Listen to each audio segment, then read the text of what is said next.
ಅವನ್ನ ಮರೆಯೋಕ್ಕೆ ಆಗ್ತಿಲ್ಲ ನನಗೆ. ತುಂಬ ಕಷ್ಟ ಆಗ್ತಿದೆ, ಯಾವಾಗಲೂ ಅವನ ನೆನಪೆ.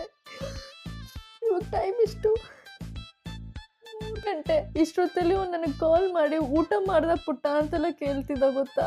ಇವಾಗ ನನ್ನ ಯಾರು ಕೇಳ್ತಾರೆ, ಯಾರು ನನ್ನ ಬಗ್ಗೆ ಕೇರ್ ಮಾಡ್ತಾರೆ? ಒಂದ್ಸತಿ ಅವನ್ನ ವಾಟ್ಸಪ್ಪಿಂದ ಅನ್ಬ್ಲಾಕ್ ಮಾಡಿ ಅವ್ನ DP ಏನು ಹಾಕಿದ್ದಾನೆ ಅಂತ ಚೆಕ್ ಮಾಡಲ. ಅವನಿಗೆ ಗೊತ್ತಾಗಲ್ಲ ತಾನೇ? ಗೊತ್ತಾಗಲ್ಲ, ಚೆಕ್ ಮಾಡ್ತೀನಿ.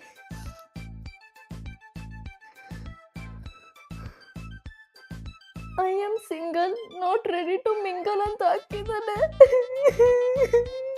ನೀನು ಅವನ್ನ ಇನ್ಸ್ಟಾಗ್ರಾಮಲ್ಲಿ ಫಾಲೋ ಮಾಡ್ತಿದ್ಯಲ್ಲ, ಅವನೇನಾದ್ರು ಸ್ಟೋರಿ ಹಾಕಿದ್ದಾನ, ಚೆಕ್ ಮಾಡ್ತೀಯಾ ಪ್ಲೀಸ್? ಅವ್ನು ಪಬ್ಬಿಗೆ ಹೋಗಿದ್ದಾನೆ, ಅದನ್ನ ಸ್ಟೋರಿ ಹಾಕಿದ್ದಾನೆ. ಅವ್ನು ಮೂವ್ ಆನ್ ಆಗ್ಬಿಟ್ಟ.